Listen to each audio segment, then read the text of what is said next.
Welcome to Jessie at Home. In this video I'm going to show you how to make this puff stitch choker, and the yarn I've used in this actual sample here is Cascade Yarns. It's Fixation, and it's 98.3% cotton and 1.7% elastic. You don't actually need to have elasticity to your yarn in order to make this choker. This is a yarn that I had received in one of my goodie bags at the last Knit and Crochet show that I was at, and so it just kind of has been calling to me to be something, and this seemed like the right something for it. So that's why I used it. I do, however, prefer to use a cotton or some other natural fiber for something like a choker, because the cotton, it feels nice against my skin. It doesn't make you overly hot. If it's a hot summer day, the last thing you want to use is something that's going to just kind of hold all the heat in, and you might want to stick away from anything that might be itchy or fuzzy. You know, think about how this is being worn when you choose your yarn. This particular yarn seemed like a really good choice to me, and I liked that it was variegated, because since I'm not adding any beads or anything to this one, I liked the color contrast that it gives when you have the variegated yarn without having to change any yarn. I am going to show you how to make this with a thicker yarn, because it'll just be easier for you to see. And then I am also going to show you how to place beads on this if you want to.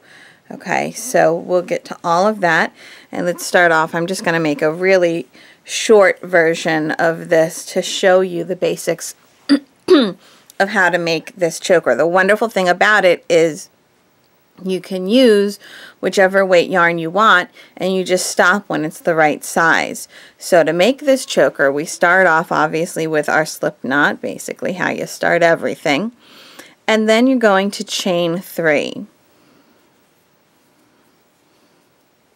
Alright, now you're going to put a puff stitch into the first chain that you made. Okay, way down here, I actually like to use the bottom loops of those chains.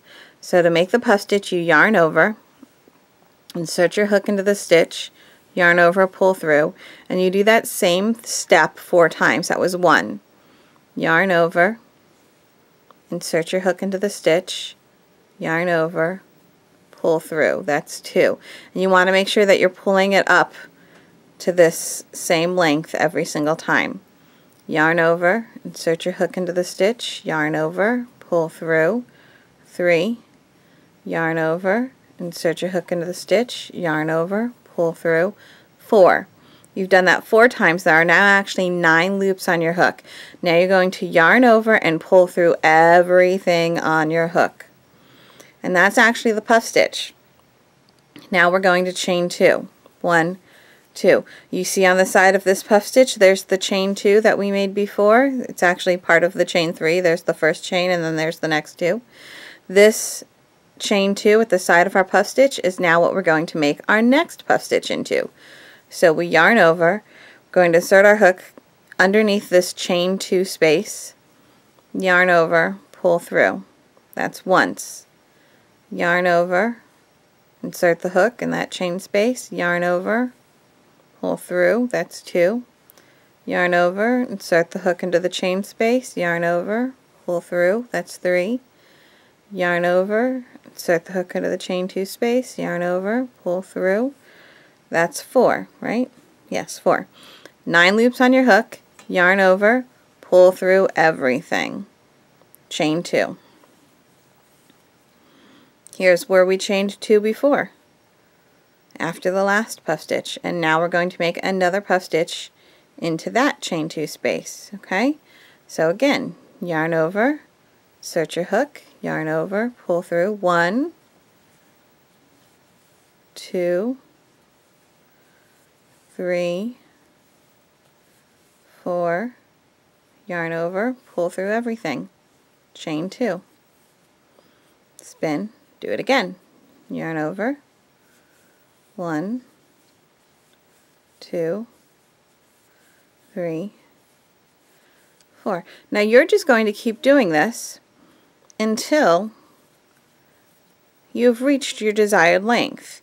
If you are not putting a border on, it's going to stretch a bit more. You see how this is a little bit stretchy like this without the border? If you're putting the border on, keep in mind that it'll kind of pull itself tight like this. Everything will be nice and pulled together like that. So think about that when you're determining how long your choker needs to be. If you're adding the border on, make sure that it fits when it's pulled like this. If you're not adding the border on, then determine how comfortable it is without the border. Okay, so you do want to do an even number of puff stitches so that it joins together nicely. Okay, so I've done 4. I'm just going to do 2 more. If you were not going to do a border, at this point what you would do is you would make a chain big enough for your button loop and then just kind of rejoin it. You can rejoin it over here. You can rejoin it down here, wherever it feels right to you. If you're not doing, you just attach it. Basically, make your chain as long as you need for your button loop. Clip your yarn, pull it through, and sew it down. And then use this end to sew your button on over here. Or you can even move your button in a little bit if you need to. And that will be your choker. Now for a border, you finish your last puff stitch and then you're going to chain 2. Okay, now you're going to turn once more, but instead of working a puff stitch into here, you're actually going to start working. You see this single yarn that makes this long loop underneath the puff stitch?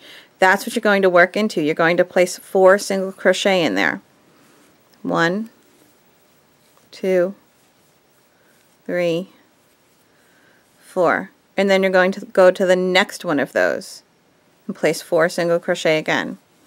1, 2, 3, 4. Go to the next one of those. Place 4 again. 1, 2, 3, 4. Now, once you've reached the end, you're going to actually chain 4. 1, 2, 3, 4. And this is actually going to be your button loop. Now, you're going to place 4 single crochet at the bottom of this puff stitch. You know, on the others we only saw 1 because I placed my first puff stitch into the bottom loop of this first chain. You actually see the 2 pieces of that chain, but this piece that you're working into is that very first chain that you made.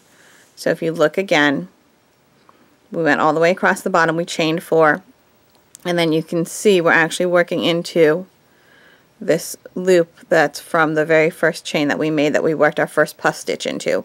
So you're working into the opposite side of the chain that you worked your very first puff stitch into. We're making 4 single crochets again. 1, 2, 3, 4, and then you're going to go back to working into these loops where you just see the 1 strand of yarn, and it's actually going to be kind of tilted the opposite direction. Takes a moment to get used to it, but trust me, you're working in the right spot as long as you've got that single strand of yarn. 1, 2, 3, 4. Next one. See that single strand of yarn? 1, 2, 3, 4, and there is a last one. You see that? 1, 2, 3, 4, and then this would be where you would clip your yarn. Okay, you can actually slip stitch here if you want to. Slip stitch into the beginning of your border first if you want to. Clip your yarn, pull through, and then make sure you give yourself enough of an end, because you can then use that end to sew your button on over here. Here's your button loop, and then here would be your button. You can see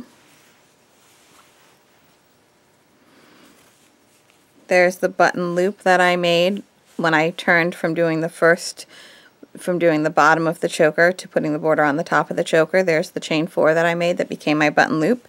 And then when I got to the end, I just joined and I used the end of my yarn to sew that button on. Then I wove in all my ends. And I have this pretty little choker. Let me show you how to make this with beads. You see, I'm just using a sock yarn in this case, and these are just some silver colored plastic beads that I had around. The first thing you need to do is string your beads onto your yarn, and you need to make sure that you string more beads than you need, because if you don't have enough beads, the only way to add them on is to add them on from the other end of the yarn. So you'd have to make sure that you pulled out way more than enough yarn, clip your yarn, and add more beads on, okay? Because you can't add them on really as you're going. They need to already be strung onto your yarn. So I've strung a bunch onto my yarn to get me started, and then I just I pushed most of them down kind of low and pulled a few up so that I can use them, and I will show you how to place them. Let's see if I can get my hook in here in the right way. We'll just go like this. Okay. So there's my second of my chains. And now I turn. And now I'm making my next puff stitch. So I'm going to do 1, 2, and when you do the first yarn over of that third pass, that's when you want to add your bead in. Okay, so this is the front. So now I'm going to add my bead on that third yarn over. You just kind of got to hold it, have to hold it there. Yarn over, insert my hook, yarn over, pull through. That was 3. Yarn over, insert the hook, yarn over, pull through. That's 4. Yarn over, pull through everything. And then you just kind of adjust where the bead is. Chain 2. 1, 2, and turn. And now on this one, we're actually placing the bead on the back side because we're working from the back, so we need to make sure the bead is still working on the front of our piece. So we're starting our puff stitch. 1, 2, and again with the third yarn over. And this time the bead wants to stay on the back of our needle because that's actually the front of our work. 3, 4, yarn over, pull through. Okay, and then chain 2. I'll show you 2 more, one of each side. So puff stitch, 1, 2,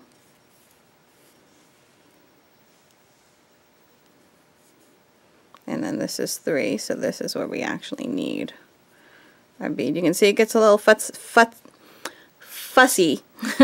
That was fussy and futsy all at once. Fussy. Trying to get all these beads and managed. Okay, there's 2, 3, and 4. And there's my bead placed in the front. Pull through. Chain 1, 2. Turn. Let's do the last. Do one more. 1, 2. And now we place our bead. It's easier when they're going behind the hook, I've discovered. 3,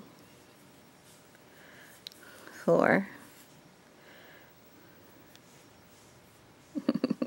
Crazy beads everywhere. Yarn over, pull through, chain 2, turn, and you're just going to keep going. And then when you're all done, you put your border on if that's what you want. Of course, you can put them on just on the front, just however you want to handle it. And that's how to do the beads with the beads actually worked in. So there you have it. Here, how to make this puff stitch choker, how to add on beads, how to make the border for it, and add and put in the button, all of that. Hopefully this all made sense to you. Now if you want this pattern written out, if you want to see some photos to help you along the way, All of that information and the photos of a couple more finished items can be found in the blog post where you find this pattern at jessieathome.com. If you're there right now, great. If you happen to come upon this video at YouTube, then all you need to do is look in the description section that is underneath this video. And in that description section underneath this YouTube video is the link to the blog post that has all of this written out and a few additional photographs as well. So I hope that was helpful to you, and please join us here again at jessieathome.com.